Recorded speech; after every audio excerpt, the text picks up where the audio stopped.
축산, 검협전.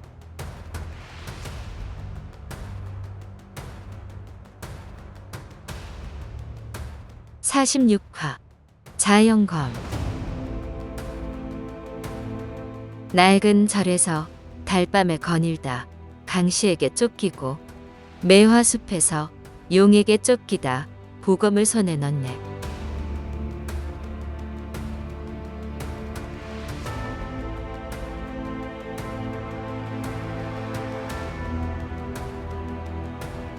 이영경이 아무리 제비처럼 날쌔다지만 험준한 산을 계속 오르내리니 땀범벅이 되고 너무 지쳐 70리 남짓 이동하는데 그쳤다. 해가 지면 어차피 길을 찾기 힘드니 하룻밤 지낼 곳을 찾아 쉬어갔다. 그렇게 한대짬을 잔 지 열흘이 넘었지만 여전히 망창산을 벗어나지 못했다. 다행히 자연검이 용으로 변하거나 요괴나 산짐승을 만나는 일은 없었다. 또한 만개한 매화나무 숲이 곳곳에 있어 풍경이 매우 아름답고 죽대뿌리, 하수우, 잣, 개암, 그 외 이름 모를 맛있는 열매가 지천이었다.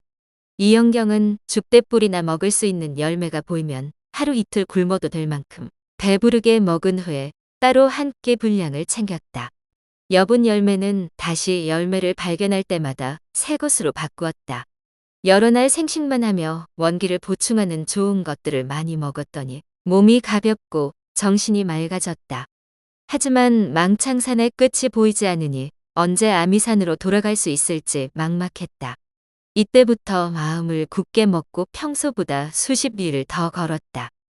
이날도 여느 때처럼 날이 저물기 전에 하룻밤 쉴 곳을 찾는데 주위에 큰 나무가 없어 비바람을 피하기가 마땅치 않았다. 높은 곳에 올라가 주위를 둘러보던 중 숲이 우거진 맞은편 봉우리 경사면에 움푹 들어간 곳이 있어 곧장 달려갔다. 울창한 숲 한가운데 특이하게도 폭이 일장 남짓한 큰 길이 나 있었다. 풀한 폭이 없는 큰 길을 따라 몸통 둘레가 두 아름이 넘는 거대한 나무 100여 그루가 뿌리째 뽑혀 나뒹굴었다. 길가의 나무들은 뽑히지는 않았지만 밑동이 상처투성이었다. 이영경은 나이가 어려 세상 물정에 어둡고 사나운 짐승을 만난 적도 없었기에 이 모습을 보고도 전혀 개의치 않았다. 100장 넘게 이어진 큰 길 끝에 높이 솟은 절벽이 보였다. 가까이 가보니 높이가 3장이 넘는 큰 돌이 병풍을 펼쳐놓은 것처럼 길을 가로막았다. 돌벽을 돌아가자 일장 남짓한 동굴 입구가 보였다. 연일 바위 틈바구니나 나무 몸통 구멍에 기어들어가 한대짬을 잤던 터라 제대로 비바람을 피할 곳을 발견하자 그냥 지나칠 수가 없었다. 기쁜 마음에 무작정 안으로 들어갔다. 마침 너비가 8척쯤 되는 네모 반듯한 바위가 있길래 걸터앉아 죽대뿌리와 열매를 천천히 씹어 먹었다. 어느 순간 나무 꼭대기에 걸린 반달이 동굴 안을 환하게 비추어 깊숙한 곳에 뭉쳐있는 검은 물체가 어렴풋이 보였다. 문득 얼마 전 요괴와 싸우던 일이 떠올라 덜컥 겁이 났다. 일단 돌을 던져봤는데 턱 소리가 나는 것으로 보아 단단한 물체는 아닌 것 같았다. 진흙더미겠거니 생각하고 한시름 놓았다. 이내 자연검을 바닥에 깔고 보따리를 베개 삼아 벌렁 누워 달을 바라보며 생각에 잠겼다. 젊은이는 원래 머리가 베개에 닿기만 하면 잠드는 법인데다 연일 험한 산길을 지나며 피로가 쌓인 터라 바로 굴어떨어졌다. 채!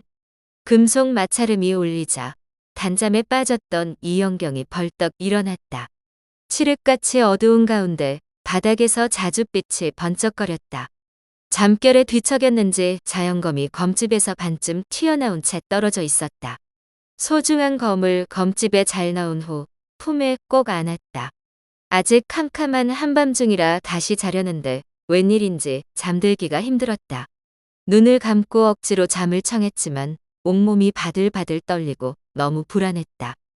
요 며칠 날이 참 좋았는데 오늘은 왜 이렇게 캄캄하지? 별 하나 안 보이네? 비바람 소리도 못 들었는데 날이 흐려졌나?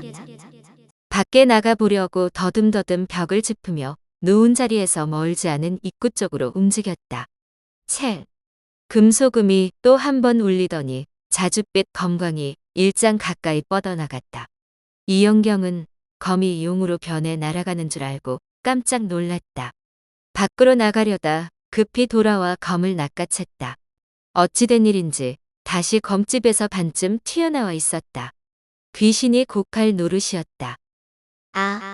예전에 아버지가 흉조를 알려주는 진귀한 보검이 있다고 했는데 방금 잠결에 들은 소리도 그런 것일까?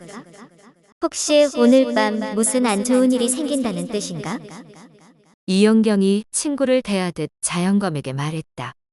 내가 정말 신통해서 오늘 밤 나한테 위험이 닥친다고 알려주는 거라면 다시 소리를 내봐. 말이 끝나기 무섭게 자영검이 챙 소리를 내고 자줏빛을 뿜어 맞은편 바위를 비추었다. 어젯밤 내가 들어왔던 입구인데 저 바위는 뭐지?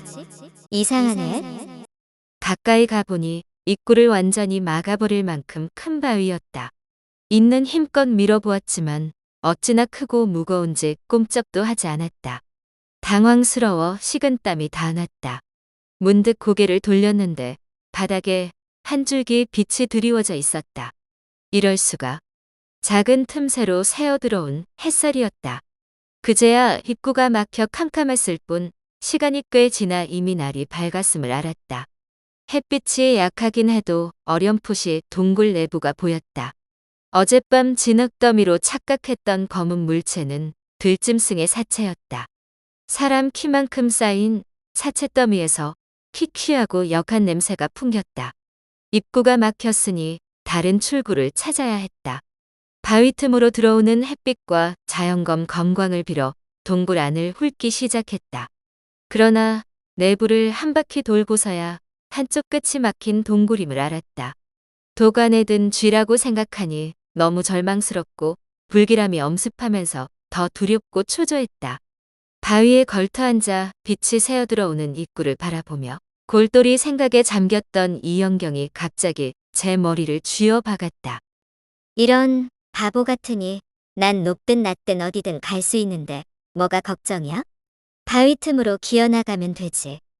한 줄기 희망이 보이자 정신이 번쩍 들었다. 다행히 입구를 막은 바위가 울퉁불퉁해서 틈이 많아 보였다.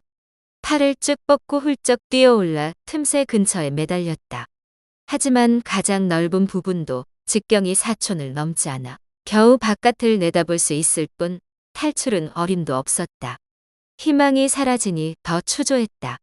작은 틈새로 밖을 내다보는데 맞은편 산에 웬 사람이 나타났다. 맨손에 우통을 드러낸 채 바람을 일으키며 빠르게 동굴 쪽으로 걸어왔다. 다행이다. 도움을 청할 수 있겠어. 다만 열흘 넘도록 산길을 헤매는 동안 사람은커녕 산짐승 하나 못 봤는데? 더구나 저 산은 발리도 넘을 텐데 어떻게 저렇게 빨리 왔지? 옷도 제대로 걸치지 않은 걸 보니 요괴이거나 야만인이 틀림없어. 순간 등골이 서늘해져 얼른 숨소리를 죽였다. 그 사이 사람, 아니 거인이 동굴 앞에 숲까지 다가왔다. 몸집이 얼마나 큰지 거대한 나무들이 가슴께에도 미치지 못했다. 우와, 이영경은 너무 놀라 하마터면 주저앉을 뻔했다. 다시 고개를 들었을 때 거인이 걸리적거리는 나무를 뽑아 옆으로 내동댕이 치며 숲을 가로질러 오고 있었다. 어제 길가에 나뒹굴던 뿌리째 뽑힌 나무도 틀림없이 저놈 소행일 것이다. 겁나고 무서웠지만 침착하게 거인의 움직임을 주시했다. 어느새 생김새까지 확인할 수 있을 만큼 가까워졌다.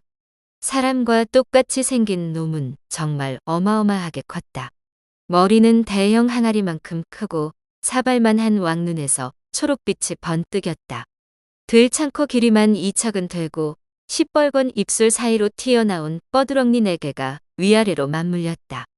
파란 머리털 사이로 언뜻 보이는 귀도 1척이 넘어 보였다. 손은 병풍을 펼쳐놓은 것 같고 발은 길이가 1장, 너비가 반장도 넘었다. 키는 대략 10장쯤 되는 것 같고 온몸이 누렇고 긴 털로 뒤덮였다. 계속 보고 있자니 넋이 나가 잠시 두려움도 잊었다. 그런데 벼랑간 눈앞이 캄캄해지더니 희귀한 썩은 내가 코를 찔렀다. 거인이 동굴 앞에 멈춰서자 입구로 새어 들어오던 햇빛이 거인 무릎에 막혀버린 것이다. 곧이어 입구를 막은 바위가 움직이기 시작했다. 위험이 코앞에 닥쳤으니 이렇게 넋놓고 있을 때가 아니었다. 그때 우르르 굉음이 울리더니 눈부신 햇빛이 쏟아져 들어왔다.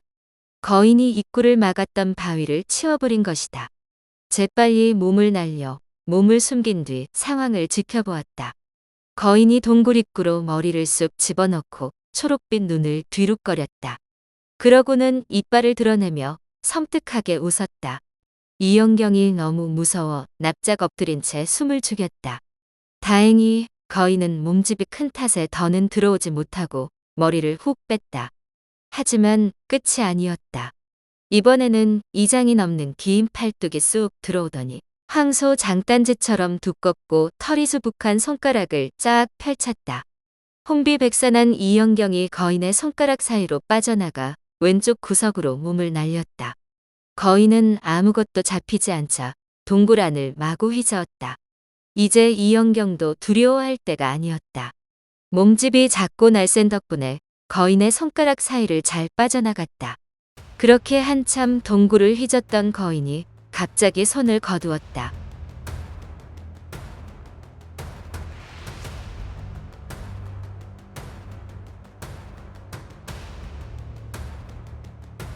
다음 화에서 이어집니다. 더 좋은 콘텐츠를 제작하기 위하여 구독과 좋아요, 알림 설정 부탁드려요.